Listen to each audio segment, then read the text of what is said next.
Alrighty, so this is going to be a pretty quick video here, just talking about a little bit of a comparison here. So we find a lot of people run the 6mm. This right here specifically is a 6mm dasher case with a bullet like the 105 hybrid target. Now, what we're looking on here on the right is a 6 GT case that is knocked down to 22 GT, and obviously we've got some 90 grain A-tips here. So I just was kind of surprised when I ended up with a 22 GT, how efficient the cartridge is and how little drop you can get out to 1,000 yards. I never really thought of these GT bullets, these 22 GT bullets, having as high a BC as they do, but the long 22 bullets have actually a very high BC. So if we look at published load data, we have our 6mm dasher, and they list a max charge that is Hodgdon with 107 grain Sierra Match Kings with 31.8 grains of Varget at about 2916 feet per second. Now, obviously we could push up above this, but just for apples to apples, we'll use their data. That gives me about 8.7 mils of elevation at 1,000 yards, and that same 1,000 yards with a 10-mile-an-hour crosswind at 2.2 mil wind hold. So not bad, right? Sub 9 mils, like that's really good. Nobody complains about that. Now, if we go over to their 22 GT load data for their heaviest bullet, they list a 95 grain Sierra Match King with H4831 SC at 2896 feet per second. Again, same thing would apply. We could obviously push up on this, but we're using apples to apples here. Hodgdon's max loads.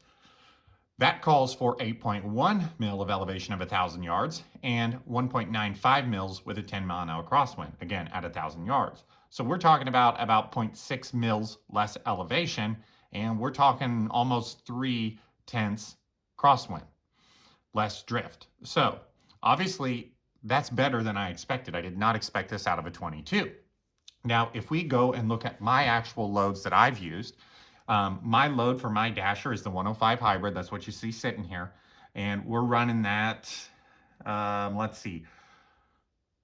I think we're running that at 28 something. I forget. I ran the numbers here. 2830, 2850, something like that. That gives me 8.99 mils of elevation at 1,000 yards and 2.25 mils of wind. So obviously that's worse than with the 107 Sierra. Again, this isn't pushed all the way up. This is just where we found that shot really well. Now, if we go over to my 22 GT now, we shot the 90 grain A-tips at 18 feet a second, and I didn't even feel like we were pushing it all that hard. So that gives us 6.75 mils at 1,000 yards.